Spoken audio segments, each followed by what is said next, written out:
Hello friend, welcome to export import learning channel. आज के session में जानेंगे इंटरव्यू क्वेश्चंस जो कि एक इंटरव्यू के दौरान पूछे गए थे। ठीक है, तो क्या क्या रिक्वायरमेंट थी इस कंपनी की। कंपनी का नाम था लोकोनेम, जो कि डील करती है जीपीएस में। ठीक है, तो स्टार्ट करते हैं सेशन को। कोर रोल जो थे वो क्या है।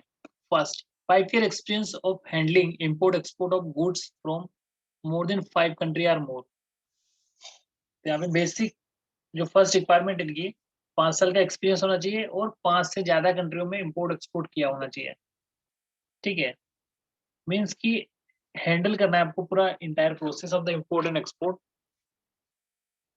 जो भी गुड्स होते हैं उनका। ठीक है, तो ये पहली रिक्वायरमेंट है। इसमें अब एक्सपोर्ट की बात करें तो हमें क्या क्या करना होता है। ऑर्डर आते ही हमें अपने गुड्स को रेडी करवाने होते हैं, मैन्युफैक्चर अपने टीम से पैकिंग करवाने होते हैं। उसके बाद सीएचओ को इन्फॉर्म करके एक इनवॉइस पैकिंग लिस्ट बना के कस्टम में फाइलिंग करवाना होता है। इसके अलावा प्री शिपमेंट बना के शिपमेंट को एग्जामिन कराने के लिए कस्टम में भेजनी होती है। इसके बाद पोस्ट शिपमेंट डॉक्यूमेंट बनाने पड़ते हैं। इस प्रकार से शिपमेंट को ट्रैक करना होता है और फाइनली जब शिपमेंट पहुंच जाती है, ठीक है, तो उसके बाद जो भी एक्सेप्टेंस का टाइम होता है पेमेंट का, उसके फिर पेमेंट फाइल फॉलो अप देना होता है। तो ये आपको पूरा इसका नॉलेज होना चाहिए। सेम इंपोर्ट के केस में जब शिपमेंट हमारी आती है तो एज पर टर्म हमें अपने फ्रेट की और कस्टम ड्यूटी की पेमेंट करनी होती है। तो यहाँ पे हमारा सीएचए और जो फ्रेट फॉरवर्डर है वो हमें कार्गो अराइवल नोटिस देगा। उसके बाद हमें उस नोटिस ये नोटिस जो हमारी शिपमेंट इंडिया की पोर्ट पे आती है उससे पहले ही हमें अपने प्रीपेड की अपने शिपमेंट की प्रिपरेशन कर लेनी है इंपोर्ट के लिए। ठीक है, मीन्स अपने एजेंट को बता देना कि शिपमेंट इतनी तारीख को आने वाली है as per cargo arrival notice. तो ये चीज़ हमें ये इस चीज़ का हमें पूरा नॉलेज होना चाहिए। इसके अलावा दूसरा है officer to ensure shipment is done according with the rules and regulation of the import and export. ठीक है, तो जो हमें जो इंश्योर करना वो है कि जो शिपमेंट हमारी निकाल रहे हैं, हम एक्सपोर्ट कर रहे हैं, कस्टम क्लियरेंस के जो डॉक्यूमेंट हम बना रहे हैं वो as per rule and regulation होना चाहिए। मीन्स कि क्या डॉक्यूमेंट कस्टम के लिए चाहिए और किस फॉर्मेट में चाहिए और किन किन चीज़ों में हमें जब चेकलिस्ट फाइल करते हैं तो किन किन चीज़ों में प्रेजेंट मार्केट वैल्यू होगा, एचएस कोड हो गया, इन चीज़ों का हमें पूरी परफेक्टली नॉलेज होना चाहिए। पॉइंट नंबर 3 की अगर बात करें तो officer lead to conversation with client, vendor, prayer and shipment on specific need of the shipment, local compliance requirement. ठीक है, तो यहाँ पे हमें बात करनी है अपने क्लाइंट से, शिपमेंट कहाँ पहुंची है, या फिर वेंडर से भी बात करनी पड़ेगी जब रॉ मटेरियल हम कर रहे हैं, खरीद रहे हैं, या फिर जो हम ट्रेडिंग कर रहे हैं। तो इन चीज़ों की हमें पूरा पूरा नॉलेज होना चाहिए कि किस वे में बात करें, क्या रेट कैसे लेना है। ठीक है, और जो भी लोकल कंप्लायंस है उनको फुलफिल करना है। ठीक है, क्लाइंट का ये कि क्लाइंट को हम गुड्स निकाल रहे हैं तो उसको इंटीमेट करना है कि भाई हमने गुड्स निकाल दिए, 1 तारीख को इस आपके पोर्ट पे आ जाएंगे, तो अपने इम्पोर्ट की प्रिपरेशन कर लेना। इसके अलावा वेंडर से अगर बात करें तो हमारे जो भी गुड्स की रिक्वायरमेंट है, हमें कितने गुड्स चाहिए वो हम पहले से रेडी रखेंगे। ठीक है, अब फोर्थ पॉइंट की अगर बात करें तो officer to make categories of the shipment according to tariff coding system. ठीक है, शिपमेंट को एज पर एचएस कोड हमें कैटेगराइज करना है और उसके अकॉर्डिंग ही हमें कस्टम में चेकलिस्ट फाइल करवानी है। It is also deal with making pace and discussing with custom agent to ensure shipment is done through custom.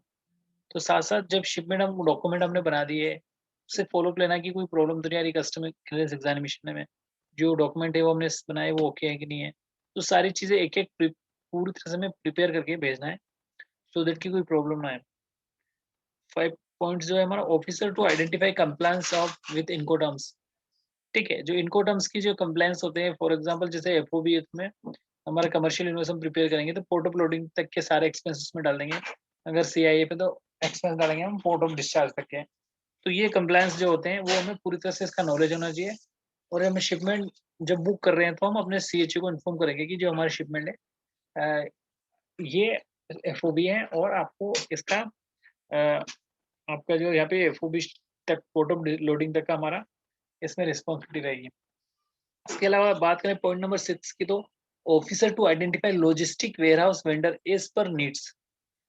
ठीक है, यहाँ पे हमें लॉजिस्टिक वेयरहाउस को आइडेंटिफाई करना है वेंडर के नीड्स के अकॉर्डिंग, मीन्स कि हमें एक डिस्ट्रीब्यूटर सेंट्रल वेयरहाउस है, वहाँ पे हमें देखना है कि कौन सा वेयरहाउस हमारा नियरेस्ट है, ठीक है। तो उस प्रकार से हम अपने लॉजिस्टिक सप्लाई को मैनेज करना है। Suggest method to reduce cost and negotiate for the charge. तो ये इट इज़ वेरी इंपॉर्टेंट, हर कंपनी यही चाहती है कि हमें उसको सजेशन देना होता है कि हम रिड्यूस कॉस्ट रिड्यूस कैसे कर सकते हैं, ठीक है, नेगोशिएशन चार्ज कैसे करते हैं। तो हम इसके लिए हम हमारे कई सारे सीएचए, तो उनसे बेस्ट प्राइस वाले सीएचए को हम शिपमेंट देंगे, ओके, और हम रेट लेते रहेंगे अपने वेंडर से, सप्लायर से, जो बेस्ट प्राइस हमें देगा उस मैनेजमेंट से अप्रूव कराएंगे। इसके अलावा पॉइंट नंबर 7 की बात करें तो officer to ensure and tracking shipment is her to include not limited to track location to the shipment. यहाँ पे हमें शिपमेंट के पूरी तरह से ट्रैक करना है कि कहाँ से कहाँ पहुंच गई शिपमेंट, ठीक है। इस चीज का हमें पूरा इंटीमेट करना है अपने अपने बायर को। इसके लिए बात करें to use best most economic methods to prepare goods for goods of the shipment, ठीक है। हमें यहाँ पे best and most economic method use करनी है, ठीक, शिपमेंट डिस्पैच करने के लिए। तो यहाँ पे देखना यही होगा हमें कि जो का जो हमारा कार्गो हम जा रहा है, तो हमें यहाँ पे एनालिसिस करना होगा कि जो ट्रांसपोर्टेशन किस टाइप की यूज की जाए, बाय रोड ठीक रहेगा या बाय रेल ठीक रहेगा, ठीक है, या फिर बाय सी ठीक रहेगा या बाय एयर ठीक रहेगा। तो we need to analyse here for the best and most economic methods to prepare for the goods of the shipment.